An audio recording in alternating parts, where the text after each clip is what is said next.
bridge collapsed. The mountain road washed out. All the signs are obscured by fog. Your only directions are detours. Eventually it dawns on you. Sometimes you need to get lost to discover where you're supposed to be. Welcome to Merlin's Barn.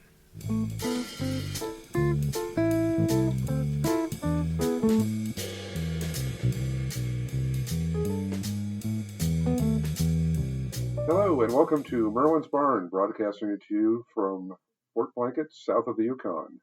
As always, in the barn itself. And tonight you have myself, Merlin. Matt. And Tasia. We don't know what order we're going in yet. We have no order. It's usually been Merlin, Matt, then Tasia.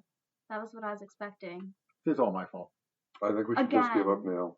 This is what happens when I'm not here for a week. I mess everything up. Oh my God, and you're thinking of going away for like 3 months. What sort of chaos is going to ensue? Well, the last time I left for only a week and you two went to a horrible, dark place. I mean, not mentally, it was Ohio, but still. Yes, that was our last recording. Was Matt was not here, and yes, we did a 2-episode recording about Xenia, Ohio, which either you've heard at this point, or with our scattershot way of broadcasting these, you'll hear sometime soon. So just hang on for the joy and disappointment that is Xenia, Ohio. Tonight we're going to start off with. We've just decided, I've coined a new term, we've just decided that the disappointment cookies are now misfortune cookies. So let us start off with our misfortune cookies. Yay, misfortune! Disappointment, misfortune. I even have a do-over cookie in case one is especially bad. All right. They usually are. Crinkly noises. Okay, let's see what I got here. Also, with our scattershot programming schedule, you may hear fortune cookie episodes and non-fortune cookie episodes. It's certainly going to be all over the place. Yay. Which is character building, and you can adjust and just learn to expect different things every time. All right, I'll go first. All right. Let's see if we get another date-specific one this time. Oh, what the hell? Okay. This one's just sort of, your friendships will continue to grow and flourish. Well, that's because lovely. I'm nice to people. It's encouraging. Lucky numbers for the lucky one. I'm not going to bother to read them this time. We'll show that for another numbers episode. All right. Stay open to the beauty of multiculturalism and the richness it brings. It's not a fortune. Okay, relevant so that was to upcoming events. That was the DEI guy for the Chinese fortune cookie factory. Oh, no. Am I wrong? No. To preface, I have a very good friend of mine is a DEI guy, so. Okay, Go ahead.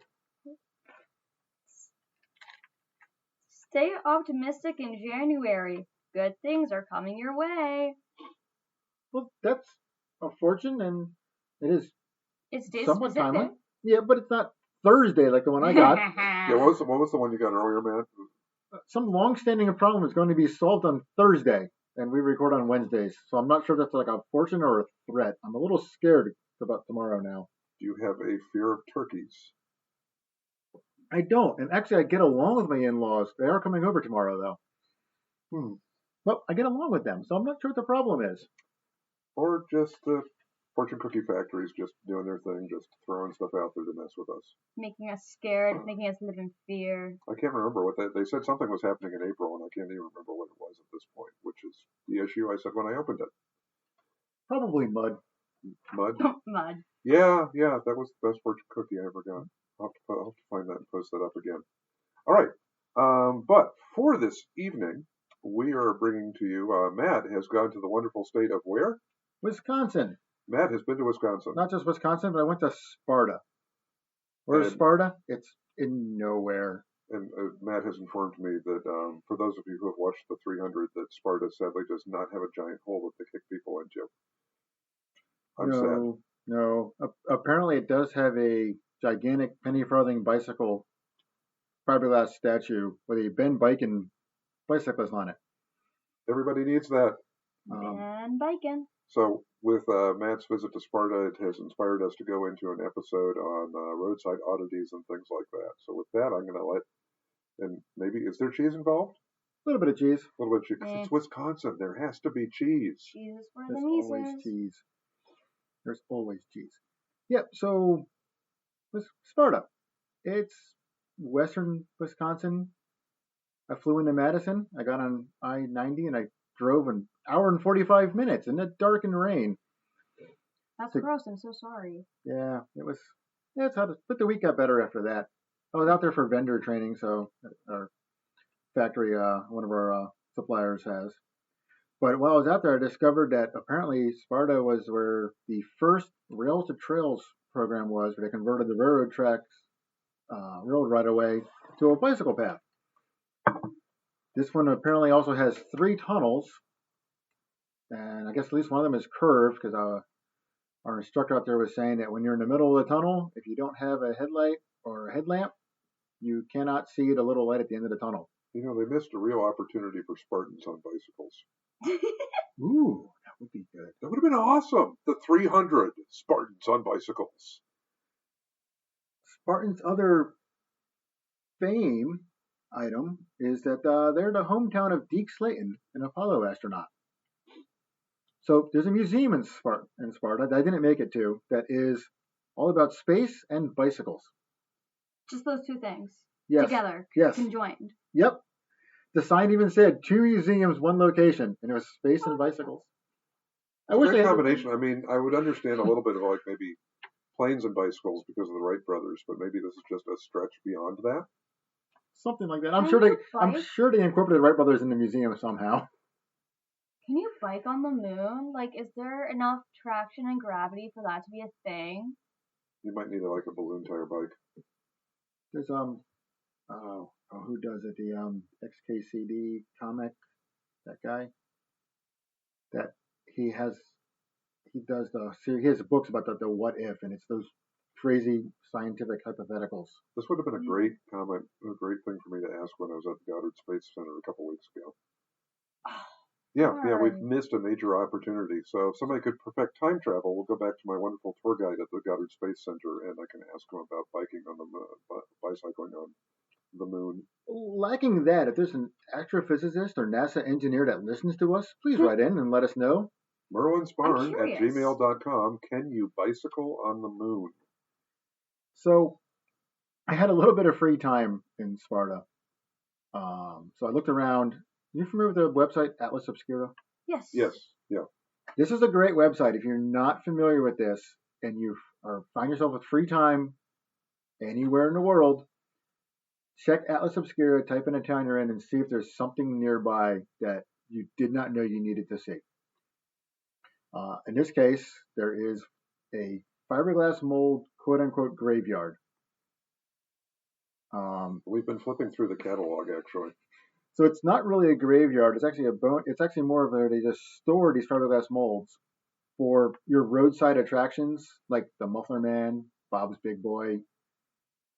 Yeah, I didn't even know you could get the Muffler Man ones anymore. I thought the ones that were out there were just survivors from the 1960s. That's what I thought too. And when I actually found this figure in the yard, I thought it was the coolest thing. It was a real discovery for me. I was fascinated. I dug into it a little bit, and actually we found him in their catalog. He's much happier than their Paul Bunyan. I want the despondent Paul Bunyan, and the back of the catalog is this Paul Bunyan with his beard sort of gray, shoulders hunched, axe leaning on the ground, 30 foot tall apparently, and I'm just trying to figure out what town ordered this. I mean, usually it's Happy Paul Bunyan with an axe on his shoulder and Babe the Blue Ox. And so all I can figure is that there's this little logging town somewhere, or this town that had the paper mill go under, and everybody's out of employment now, and they're going to spend their last bit of money on a sad Paul Bunyan, and they call up and say, we want a 30-foot tall, despondent Paul Bunyan. Give us the one where, like, Babe the Blue Ox left him. There's no trees left. Give us the saddest Paul Bunyan and make him old. And they've made a 30-foot tall one of those. Yep. And somewhere in that yard, I think, is the mold for that. So you can order one too for your own town.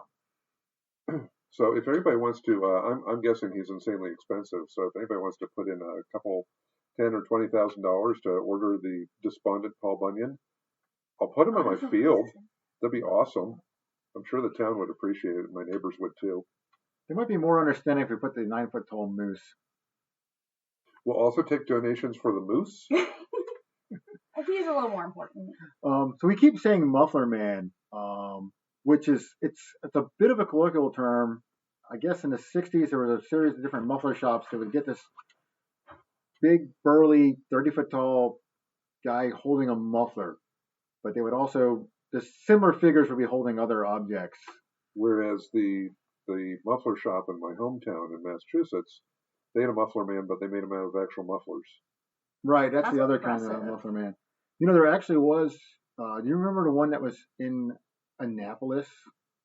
No, I don't remember that one. So near the Annapolis Mall, it's now a U-Haul. Before it was a U-Haul center, it was a Toys R Us. Oh, okay. I think I might remember this. So before it was a Toys R Us, it was a Baldwin Service Center, which is a farm and garden and like tractor repair place. And so I remember there was one of these muffler men there who was holding Tonka trucks. That's awesome. Like, were they giant Tonka trucks? I don't know. They must have been. It was like a Tonka truck looking thing, like a bulldozer. Okay, that's too cool. That's fun. I like that. So that's all gone now, but he still exists. He's been moved actually to the Anne Arundel County Fairgrounds, and has been given I think he has an axe now. That's less fun. Because he was actually the lumberjack or Paul Bunyan variant of the Muffler Men. So I did a little quick looking up earlier to figure out like the story on it. And there was actually, and I didn't see it in your fiberglass yard catalog. Dave Freiberger, who we were just talking about before we started recording, does the show Roadkill, and now has his own YouTube. Yeah, did. A moment of silence, please. Okay. Now he has his own YouTube channel, and he one of his episodes was he bought a Ford Torino station wagon and just went around exploring abandoned areas, and found this one place that had all these that had a muffler man, but also had I think it was a muffler woman. Yes, there was a handful of muffler women. I think he said there's like maybe 6. Yeah, it was something like 6 left, 20 made, something like that. They're rare. Could be totally wrong. Be worth just going and watching the episode because he's fun to watch. Wait, muffler women, or was it the tire? There was a tire company. Oh, it might have been the tire. Yeah, she's like in a mini skirt. Yeah, those are like really rare. Yeah. Okay. Yeah, it was the tire company. He saw like multiple of those on that trip, didn't he? Like 2 or 3. I don't remember. You search around if you type in Muffler Man.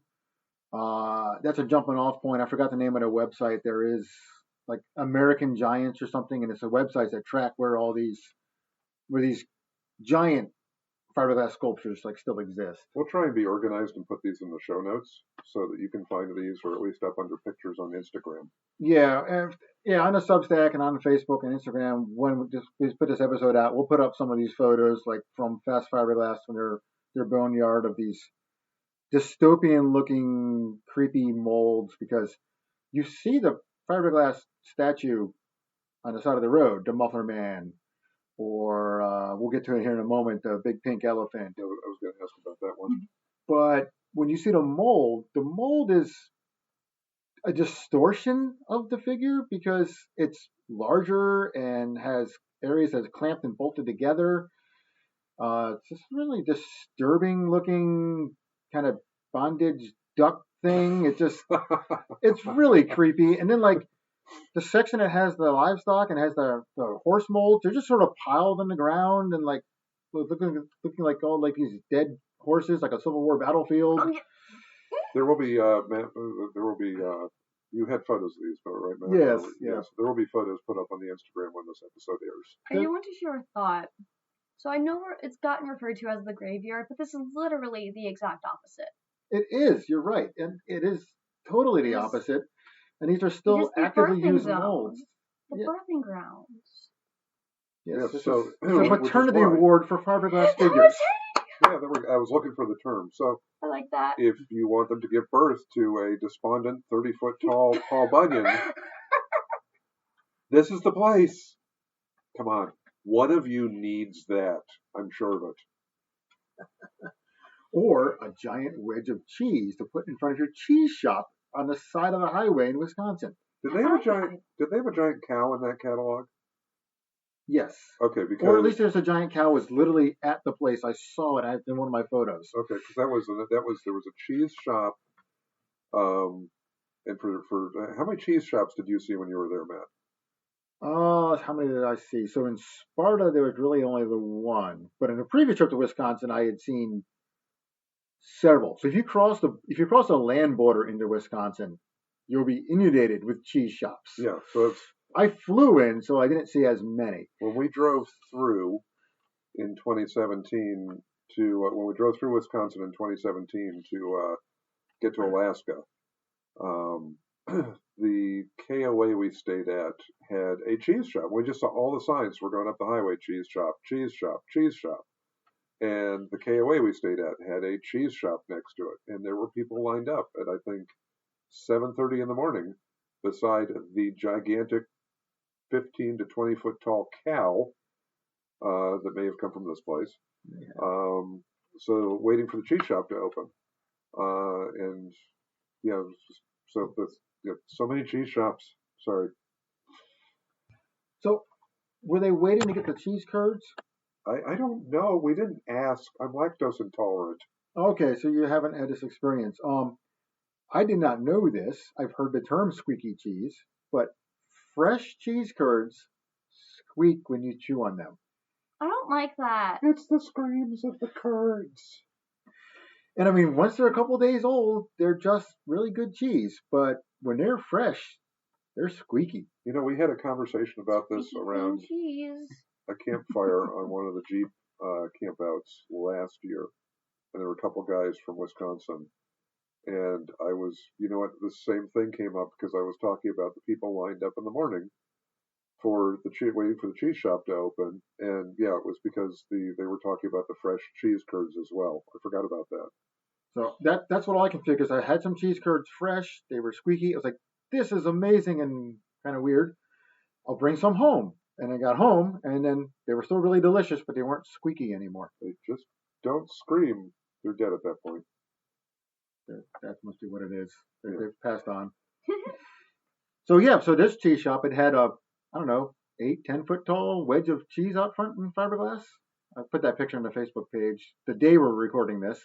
The day you see it, I don't know. You will. It will pop up on the Instagram as well. We'll bring it back up again. We're not against necromancing our photos. I like that. Good use of necromancy. I had to dig for the word. I was like, not resurrect. What's the other word? Necromance. On my way out of Wisconsin, I had to make a brief stop at a gas station with a full-size pink fiberglass elephant wearing glasses. That's just gorgeous. His name is Pinky, and I guess he was in front of a supper club in Iowa once upon a time. This once again will also appear on the Instagram and the Facebook page. And the gas station he's been at since the 60s, and they sell merchandise for the pink elephant.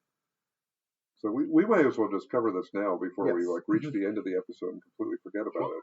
Matt brought back something from the Pink Elephant gas station. Yep, I brought back a black T-shirt with a pink elephant on it. It says Roadside America and Pink Elephant, and showed it to Nicole, and she just said, "Why?" Her loss is your gain. We're looking for stories from Roadside America, whether they're, the ancient roadside attractions you remember, distant memories from your childhood, road trips with your parents, a current attraction that somehow is still there, like the Pink Elephant, or even a creepy Bates Motel in southern Michigan, which I have blocked out until Matt brought it up over dinner. We want to hear your stories, and we're going to select a winner out of those to send you the T-shirt. So send us stories. Send us stories about roadside attractions that you remember and write them up and send them to merlinsbarn@gmail.com.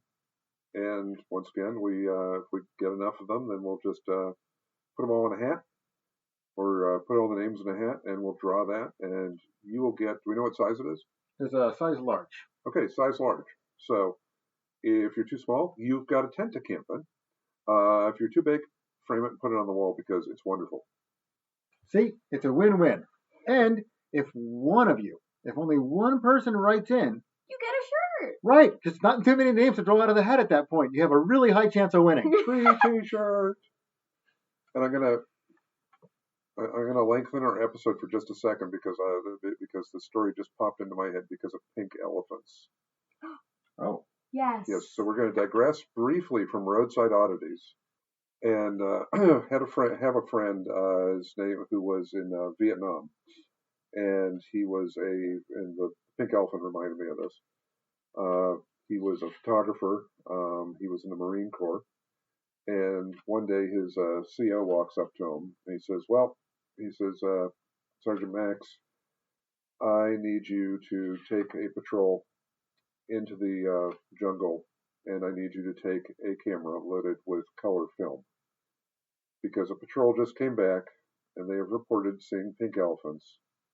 And he says, pink elephants? I do not want to write them up. I don't think they've been doing drugs. They're a good group of guys. Could you go out there and prove that there are pink elephants, please? Okay. So, where's this Sergeant Max heard this one. heads out into the jungle with his guys, and after quite a while, they discover elephants that, in fact, were pink. Really? And he took photos of them. And what happened these were elephants that the natives were using for, I think it was for logging and stuff like that. And the elephants were being perturbed by all sorts of insects, and their defense against the insects was to roll in this clay that was out there. And the clay happened to be pink. Oh, wow. Okay. So when it dried, you had pink elephants wandering around. Oh, my. Now, back to our original Roadside stories. So, that was my experience in Wisconsin and discovering where these fiberglass signs come from. Some. This Fast Fiberglass, this company has changed names a couple times to the point, actually, the back of their catalog says they don't know the exact year the company started, but it was sometime in the 60s. And they're still going now.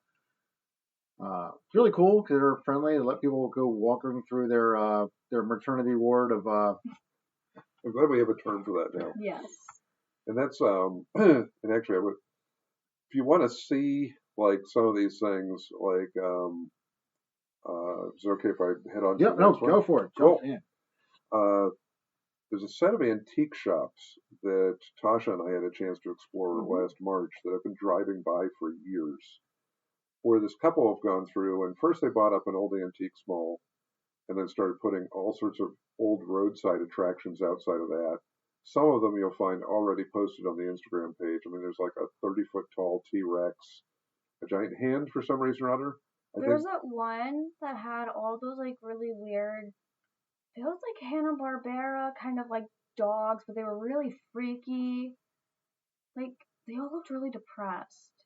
Oh, Do you remember that? Yeah, that was at the Acme Antiques Mall in Tappahannock. That was concerning. I did not like those. That one also had like the flying saucer, and then the hot dog and other foods hanging out on top of the old gas station. I don't wonder if they actually weren't actually Hanna-Barbera, because King's Dominion had been, that had been like a intellectual property with that. Oh, so they could have been that amusement park, King's Dominion, had been Paramount's King's Dominion, and yeah. So these people like to just get like all that they have that kind of region. So they have Acme Antiques in Tappahannock, which I mean, just going there just to take a look at everything that's outside, and then they like to get big buildings so that they can display even more of their cool roadside attractions hanging from the ceilings and stuff like that in the big buildings. So they have one in that's Acme Antiques in Tappahannock. They have another one that I can't remember the name of, but it's in looks like a 20s or 30s car dealership in Port Royal, Virginia. And then they have another one just over just over the border into Maryland. That one's got like the 30-foot T-Rex and the giant hand and a helicopter. And they all seem to have like antique cars strewn all around them. The one in Tappahannock, and this little guy is actually up on our Instagram.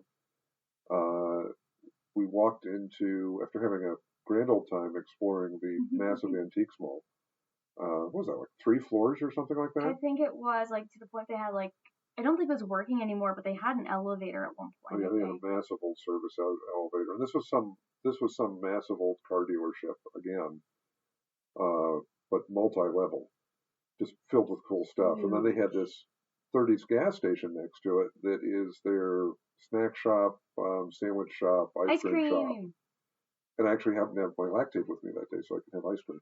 One of the neat things was a lot of the seating in there was like old carnival rides, or I think we ended up, I think I was very specific about, I wanted to sit in the booth that was supposed to be like the pink Cadillac. Yeah. And the carnival rides remind me of like they have at Sideshow Gelato. Oh, right, yeah. Yeah. The scrambler cars.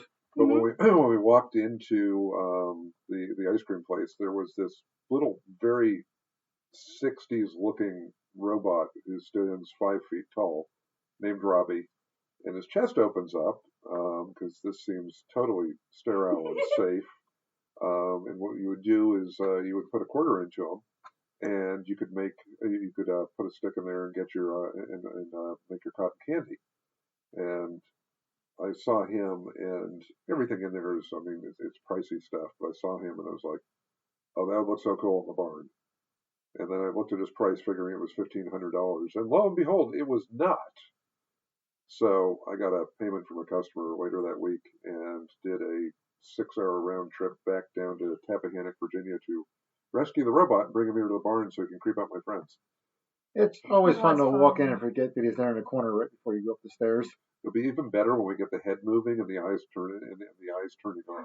Those little R2-D2 noises. Yes. Just creep people out. So it's like, so if you want to see some really cool roadside attraction places, just and if you like antiques, and they have a lot of cool, quirky stuff in these places too. Those are some good places to go and explore that are still in existence. And if you're not able to get out to these places and you want to explore this stuff in a digital realm, there's a great Facebook page that I follow. It is Vintage Roadside. People who run it, they collect some of this large fiberglass figures. They have a Muffler Man, but they also will scan old vacation slide collections that they obtain. I need to get on this page. So you can see, Roadside America in the 60s and 70s through family vacation slideshows. Oh, that's too fun. That's like my dad has, my grandfather had these 3D cameras. And so in the 50s and 60s, they would constantly go out west. So my dad has hundreds of these slides, 3D slides, from the trips out west that the next time I go up there, I'm going to force him to drag them out because I want to start looking through just for sort of that roadside Americana and what things were like back then type photos. Yes? You want to do Mr. Ed's?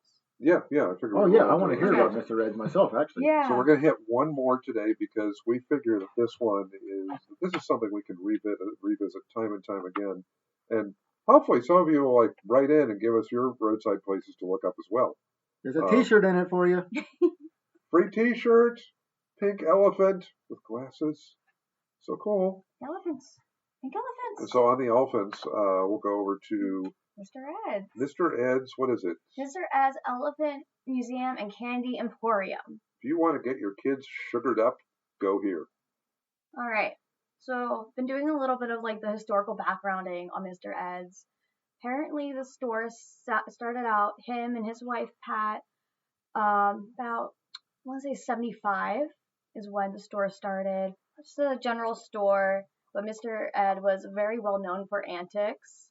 Apparently, he had a lot of community days held at the general store and would do, I think something said he stayed awake for 73 straight. 76. It was 76? 76 hours for the bicentennial in 1970. I don't know how you do that. I'm hallucinating after 3 days. I don't stay awake for 3 days on purpose. I'm just an insomniac. Yay. Yeah. But so apparently this man was a whole personality. Unfortunately, he passed away in, I believe, 2021. But the store went through a handful of variations. The original general store shut down in, I believe it was 1983. And eventually they took over an old Victorian property that was an antique store. And during this time, he's building up the elephant collection to the point of the early 2000s. I believe he had over 10,000 pieces of just little elephant memorabilia. Wow. I don't think I have 10,000 anything. Yeah, so you the go. collection Never mind still grows. Elephants. So you go in there, and there's a massive elephant inside, and So, then As you do. it's not just inside, it is outside. There's many statues. There used to be this magical forest element to Mr. Eds, I've been told, and I'm so upset that I missed it. Apparently, all the trees in the forest got taken out by some sort of like tree fungus virus thing. yeah, there was a blight that killed them. Yes, but apparently it used to be like this magical paradise, and There's just like still a path there. They've set up the walk and everything. They've started, because when you and I were up there, there were still things out around the Victorian house that you could go out and look at. yeah, but it just wasn't the magic that it once was, apparently. But it was still really cool. They have like this old, I think it was a garage building that's made to be a teapot. It's just so many cute, quirky things around the property. And then you go inside, and half of it's a candy store and tchotchke store. I think one of the additions to the building is actually like the back of an old moving truck. Yeah, one of their delivery trucks. It looks like they backed it up to the building one day and then just left it there. So when you're wandering around inside the building, you wander into this room and realize you're actually in the delivery truck. Oh, okay. All right Yeah, then. it's like, okay, we got a spare room. And the truck is beautifully painted from the outside. I believe it's definitely has a portrait of Mr. Ed on it. I can't remember the full image, but it's got a beautiful painting on it on the outside. The whole place, I mean, it's not like a rotting truck. The whole place is It's really beautiful. well done.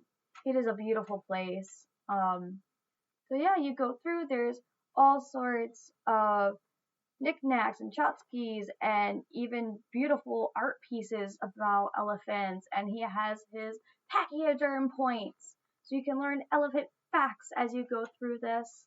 And I believe there is some sort of donation thing set up within the store for donating to saving endangered elephant species.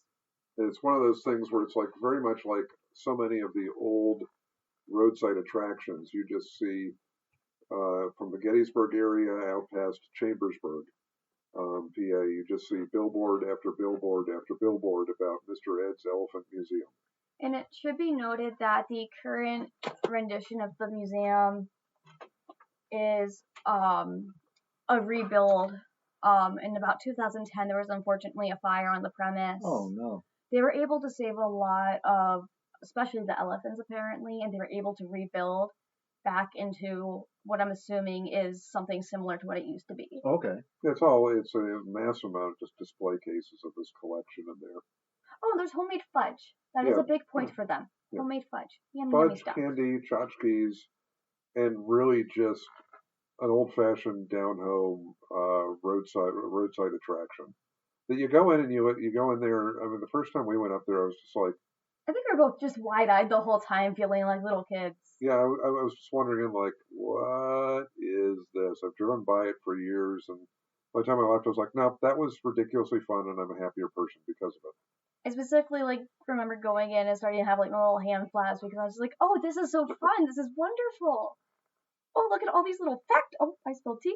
Look at all these factoids. Look at all, I love factoids. But just like the passion that you could see this man had for this fun little endeavor of his, and how big it grew. Like, that's so wonderful. I love seeing things like that. So if you're up in the Gettysburg area, that is a absolute definitive of you must go to you must go see the Elephant Emporium. Sounds way more fun than the Cyclorama. Yeah, I have never been to the Cyclorama, and I mean I've been in this area-ish since like the 90s and driven through Gettysburg for 25 years. And Cyclorama's a painting, right? it's the big round painting. Yeah. I think we have technically seen it. We went. No, we haven't seen it. You had to get a separate ticket to see it. I saw it a long time ago when I was a kid.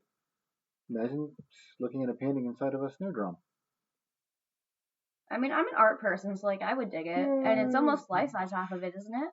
Yeah, because it's a huge diameter and tall, like circular. It's a whole circular building. That's a painting. So in all possibility, maybe see the Cyclorama and then make yourself happier by going to see the Elephant Emporium. And then finish your evening with Tommy's Pizza because it's absolutely amazing and that's the best pizza place in Gettysburg. And I'll fight you if you say otherwise. Best pizza anywhere. I will fight for that. Okay. Not sponsored. Not sponsored, but hey, if they want to, we'd go for it. I just sit here wearing like Tommy's aprons or something, even though you can't see what I'm wearing. Yes, we do have pants on, but no sponsors. Thank you for clarifying, both of you. All right, guys, have anything else? I think that's probably enough for one evening. I think that is enough. This is enough, Torment. We've got you right in and around your time, so you can actually get off the treadmill now and let that other person who's been standing there tapping their watch get on. And with that, once again, thanks for listening. Good morning, good evening, good afternoon, Happy New Year, whatever time of year it is. You all take care, and please write us.